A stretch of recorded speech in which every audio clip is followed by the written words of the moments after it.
ఇవాళ మటను మేక మటను 300 గ్రాముల మటను, మేక మటను, 350 గ్రాములు, ఉల్లిపాయలు, ములక్కాయలు, టమాటా, అల్లం వెల్లుల్లి పేస్టు. చూసారు కదా. అది అంటే ఇప్పుడు అందరికీ బీపీలు షుగర్లు కనుక పుట్టి మటన్ తినకూడదు. మనం ఏదో ఒకటి కలుపుకొని తింటే, అంటే మీ ఇష్టం, మీరు తినేవాళ్ళని తినొద్దన్నాం. మా ఆరోగ్యరీత్యా మేము ఇలా వండుకొని తింటాం అన్నమాట. ఇదిగోండి ఉల్లిపాయలు వేసేస్తాం.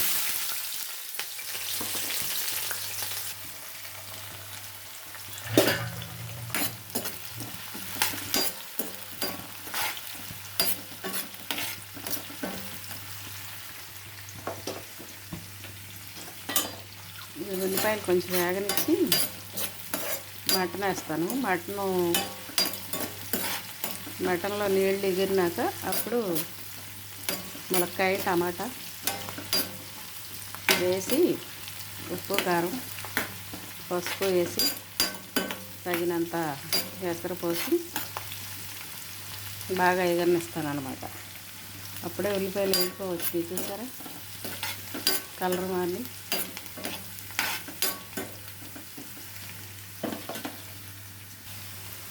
ఉల్లిపాయ, పచ్చిమిరపకాయ వేసుకొని ఇప్పుడు మటన్ వేసేసాను.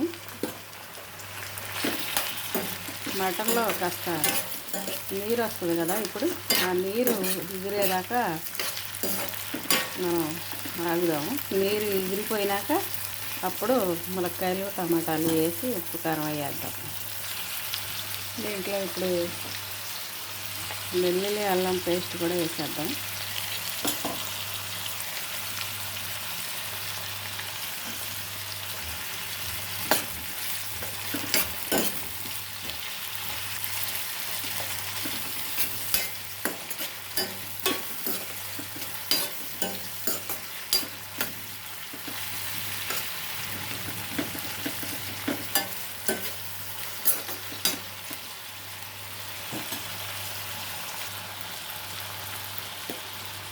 ఇప్పుడు మటన్లో నీళ్ళు కూడా ఎగిరిపోయి చక్కగా నూనె తేలుతుంది. ఇప్పుడు మనం ఏం చేద్దామంటే టమాటాలు వేసేద్దాం.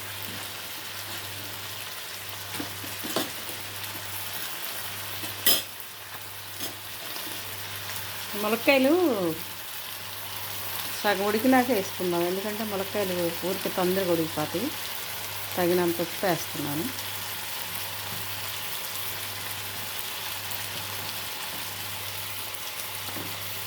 పసుపు,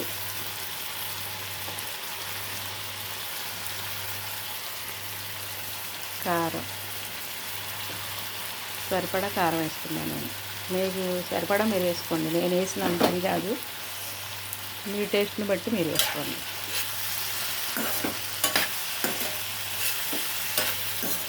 ఇది ఎగిరినాక సగం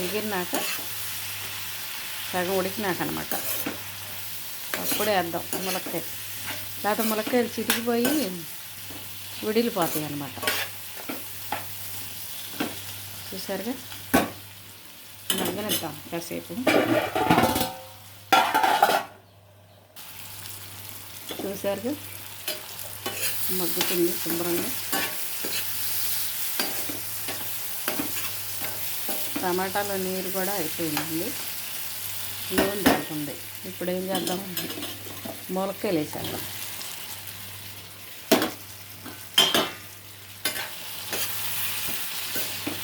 మరి ఈ కూరలోకి రైస్ వండాలా, రాగి ముద్ద చేయాలా అని ఆలోచిస్తున్నాం. రైస్ అయితే నేను వండేస్తాను, రాగి ముద్ద అయితే మా అబ్బాయి చేసేస్తాడు. ఇప్పుడు ఎసరు పోసేస్తున్నాను.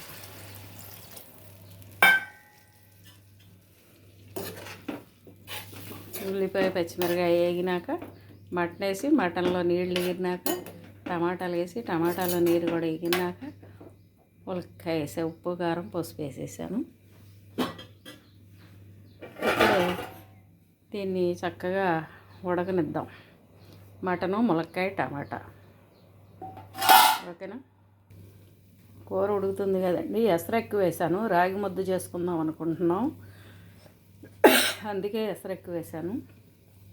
రాగి ముద్ద చేసినాక ఈ కూర ఉడికినాక పొడి మసాలా జల్లి దించేస్తాను. రాగి ముద్ద చేసేటప్పుడు చూపిస్తాను. మూత పెట్టేస్తున్నా. ఇదిగోండి గ్లాస్ బియ్యం ఈ కడిగేసి పెట్టుకోవాలి. ఇదిగో కప్పు రాగి పిండి, ఎసరు పెట్టేసాము. ఎసరు మరిగినాక బియ్యం వేయాలి. బియ్యం వేసి బియ్యం ఉడికినాక ఈ రాగి పిండి కలిపి పోసేస్తాం అన్నమాట. ఇది కూడా రెడీ చేసేసుకున్నాము. కూర కూడా ఉడికిపోతుంది.